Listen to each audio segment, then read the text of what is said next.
The question goes like this. A 31 years old female is being followed by her neurologist for her multiple sclerosis. She was initially diagnosed with relapsing remitting subtype after an episode of visual disturbance and an episode of paralysis. In her study of autoimmune disease, she encounters the topic of lymphocyte development and comes across a question which she poses to her neurologist during a routine follow-up visit.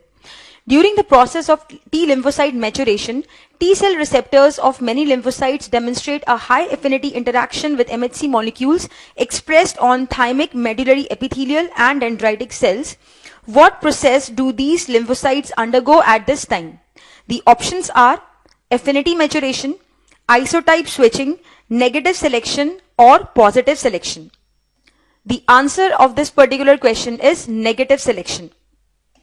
Now, let us visualize the human immune system as some form of an army comprising of a variety of different stratas or gradations of soldiers, and all these soldiers are wearing goggles. Now, I'm going to focus on the acquired immune system, and we have got two very important members of the acquired immune system, the B cells and the T cells, right? Now, imagine B cells and T cells are wearing goggles. These goggles, compare them with the receptors, the T cell receptor and the B cell receptor, which are being displayed on their surface. Now, with the help of these receptors or the goggles, the B cells and the T cells are supposed to distinguish self proteins from non-self proteins. Now, all of you know that all our blood cells are produced in the bone marrow, and the immature T cells from the bone marrow, they go where for the higher education, they go to thymus, right? So, T cells from the bone marrow, they enter the thymus, the cortical region of the thymus, and they begin to proliferate. Now, at this particular point of time, these T cells are naked or nude, in the sense that they are not expressing the T cell receptor, they are not expressing CD3 complex, they are also not expressing the co-receptors like CD4 or CD8. So, they are naked or nude receptors. Now, what happens? Once these cells begin to proliferate, they start to rearrange the genes of their T cell receptor. Now, all of you know that the T cell receptor is a heterodimer. Hetero means different, dimer means two. So, heterodimer means that the T cell receptor is made up of an alpha chain and a beta chain. So, what happens when these nude T cells are proliferating in the cortical region of the thymus? They begin to rearrange the genes of their T cell receptor, and they begin to express the T cell receptor along with the CD3 complex. I repeat, they begin to express the T cell receptor or TCR along with the associated CD3 complex. CD3 complex, all of you know, it helps in signal transduction. Other than that, these developing T cells, proliferating T cells, also begin to express two important co-receptors, the CD4 molecules and the CD8 molecules. So, what is happening? I would call it a reverse strip T's process, wherein the previously naked T cells now become decorated or dressed with important molecules. For example, the T cell receptor, the CD3 complex, the CD4 molecule and the CD8 molecule. Now, because of the expression of both the co-receptors, CD4 as well as CD8, now these cells are said to be double positive. Now, DP in this diagram does not mean display pic, it means double positive cells. Now, an important difference which all of you should know between the nude cells and the dressed cells is that the nude cells, which are not expressing any molecule, they have got a very low expression of the Fas antigen and a very high expression of the BCL2 protein. Now, BCL2, all of you know, is an anti-apoptotic gene, right? But when these cells become double positive, they begin to express high levels of Fas protein or Fas antigen, and very low level of expression of BCL2 protein is there. Right? So, the Fas antigen or the Fas protein, which is being displayed on the surface of these double positive cells, can engage with the Fas ligand, which might be present, which might come to them with the help of any other cell, and they have got a very low expression of the BCL2 protein.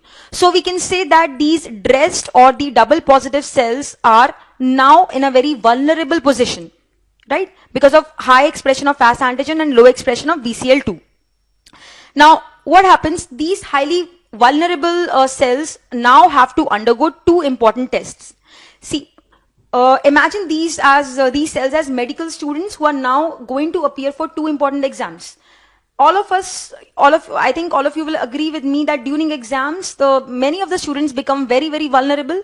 If somebody tells us some insensitive thing, we take it to heart, and then, we get all emotional and so. So what happens?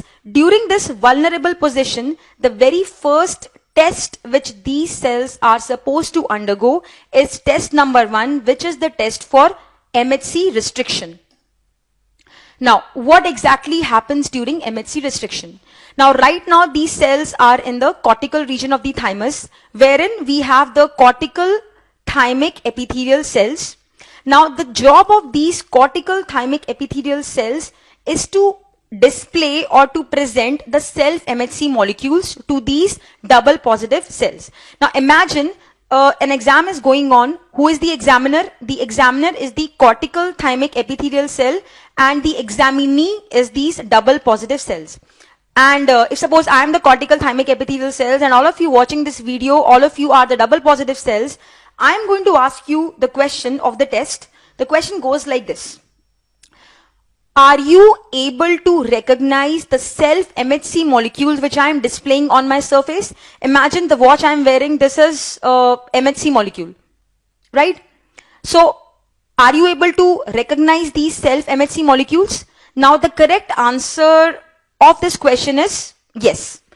This is the correct answer. If you answer the question correctly as yes, you will pass, and then you will appear for the second test, right?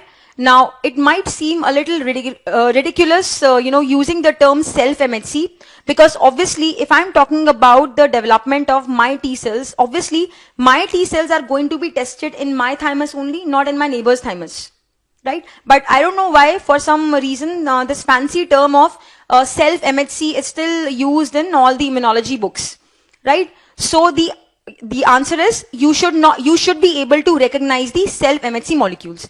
Now, what actually happens is, as all of you know, the purpose of MHC molecules is to display on the surface of the cell what fragments of proteins which are being synthesized inside the cell. Now, we can visualize the MHC molecules as sort of billboards. All of you know that class 1 MHC molecules, they present what? They present on the surface fragments of endogenous proteins. Endo means inside, genus means to produce. So, the cortical thymic epithelial cells, inside these cells, whatever proteins are being synthesized, fragments of those proteins are being displayed on the surface of cortical thymic epithelial cells with the help of class 1 MHC molecules, right? Point number 1. Point number 2 you need to remember is that in the environment in the thymus, whatever proteins are there, they are picked up or internalized by these cortical thymic epithelial cells. Now, these proteins are coming from the environment in the thymus. They are not being synthesized inside these epithelial cells. So, these are considered to be exogenous proteins. And we all know that exogenous proteins are presented on the surface of any cell in conjunction with class 2 MHC molecules, right? So, these double positive cells, those who are supposed to pass the test, they are supposed to actually recognize the complexes of the self-MHC molecules and the fragments of proteins which are lodged in the pockets of these MHC molecules, right? And those double positive cells which are unable to recognize the self-MHC and peptide complex, what is their destiny? They are supposed to die. They are subjected to apoptosis, that is programmed cell death, and they won't appear for test number 2. All this is now happening in the thymic cortex. Now what happens? Those tests which are successful in clearing test number 1, that is the test for MHC restriction, now they will enter the medulla of the thymus, and during this transition, before they jump into the medulla, one of the two molecules, the CD4 or CD8, its expression will be reduced or its expression will be cut off. So now we are left with the single positive cells in the thymic medulla. Single positive meaning a particular developing T cell is expressing either CD4 molecule or CD8 but not both. Right? Now these cells are going to be subjected to test number 2, and test number 2 is the test for tolerance. Again, this is the test. In any test, we have got the examiner and the examinees. Suppose I am the examiner, and actually the examiners are two types. Imagine I am examiner number 1, and examiner number 1 is say thymic dendritic cell over here. Right? Now this thymic dendritic cell, and all of you watching this video are now single positive cells. Now the thymic dendritic cell is again going to present what? It is again going to pose the question to all of you single positive cells. The question is, are you able to recognize the self-MHC peptide complexes which I am displaying on my surface? Now the correct answer to this particular question is no. The correct answer is no. Now thymic dendritic cell is different from the conventional dendritic cells which act as the antigen presenting cells elsewhere in the body, and they're also different from the follicular dendritic cells, right? Now thymic dendritic cells, they display what? They display the peptides picked up from the thymic environment in conjunction with class 2 MHC molecules, right?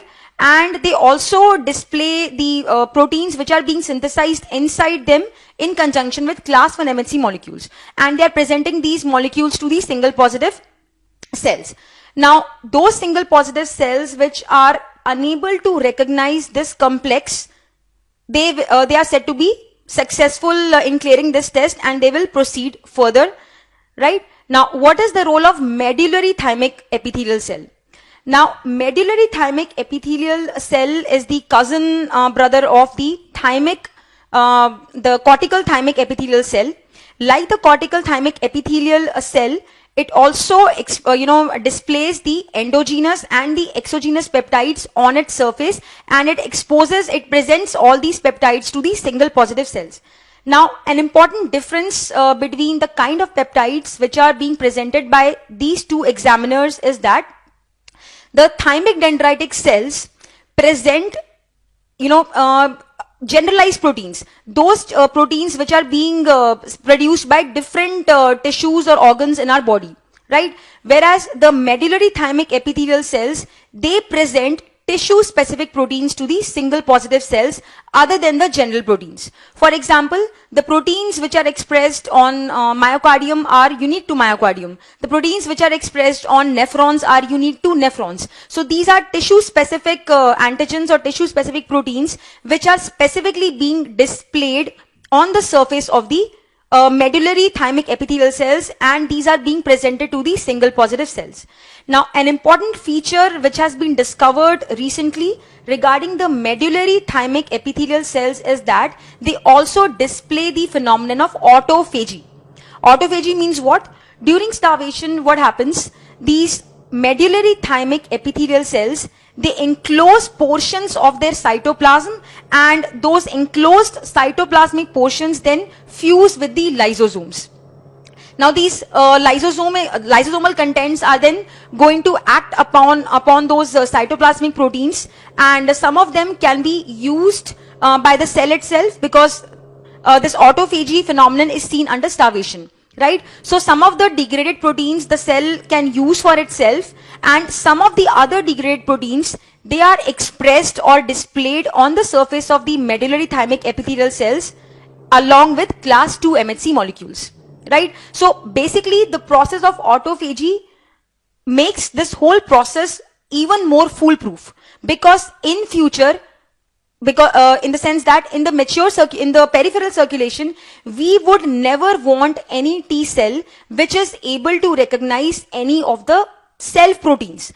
Otherwise, we will land up in autoimmune disease, right?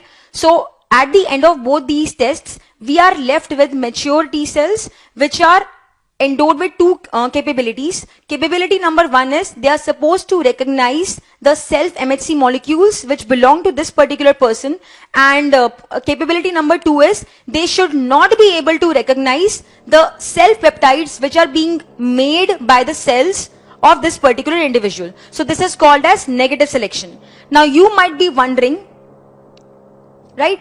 Now you might be wondering that both in the test number 1 and test number 2, the examiner is offering the complexes of the self-MHC molecule and the peptides. So how is it possible that in test number 1 we are saying that the answer is yes, that the T cell receptor is supposed to recognize the MHC and peptide complex, but in test number 2 the correct answer is that the developing T cell should not be able to recognize this complex.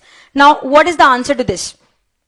Now during the process of positive selection, the interaction between the cortical thymic epithelial cell and the developing T cells, that is the double positive cells, is, it's a weak interaction, right? Whereas during negative selection, the interaction between the thymic dendritic cells and the medullary thymic epithelial cell is a strong interaction, right?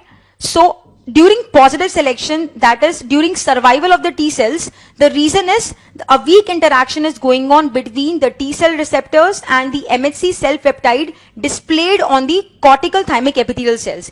This is a very momentary interaction between both the examiner and the examinee. This momentary interaction allows just enough time for the developing T cells to recognize that whether the T cell receptors are able to recognize the MHC cell peptide complex or not, right?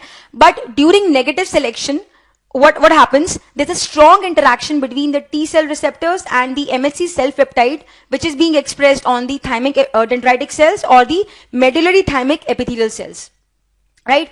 And once these mature T cells enter the circulation and reach the secondary lymphoid organs, if they encounter their cognate antigen. What is cognate antigen? If there are, suppose, 10,000 T cells, each of those 10,000 T cells has got a different T cell receptor.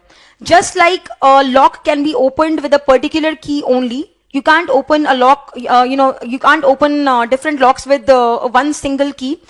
Just like that, different T cells express receptors which are supposed to bind to their unique antigen only, right? And once they come in contact or once they encounter their unique antigen, it leads to activation of the T cells. Now, activation of the T cells after they leave the thymus, it results from a strong interaction between the T cell receptors and the MHC peptide displayed by the professional antigen presenting cell. Now, what is the reason behind all this? Why once during positive selection the interaction is weak? Why during negative selection the interaction is strong? And again, why during activation there is strong interaction between the concerned cells? Now, the reason is there is difference in the type of cell adhesion molecules in all these three different situations. Number one.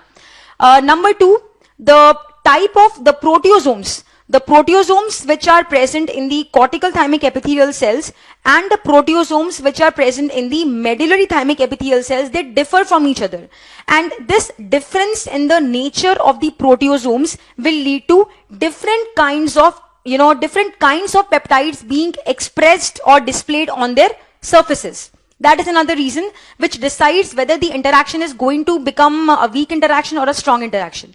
Another reason is that it has been observed that as the T cells are maturing, the density or the number of T cell receptors on the developing T cell increases, right? This is another, another determining factor which mediates the strength of the signal which is given to the T cells, right? So the reason lies in the kind of cell adhesion molecules, the density of the T cell receptors, and the differences in the types of proteosomes which are present inside the cortical thymic epithelial cells and the medullary thymic epithelial cells, right? So in positive selection, those cells which are recognizing the the combination of the MHC and the cell peptide, they are being allowed to move forward. So it's a positive thing. In negative selection, those cells which do not recognize, remember negative, no recognition, positive, yes recognition. So during negative selection, those developing T cells which do not recognize or they recognize the MHC cell peptide complex very strongly, they are eliminated, right? I hope this helps you with these terms, positive and negative selection.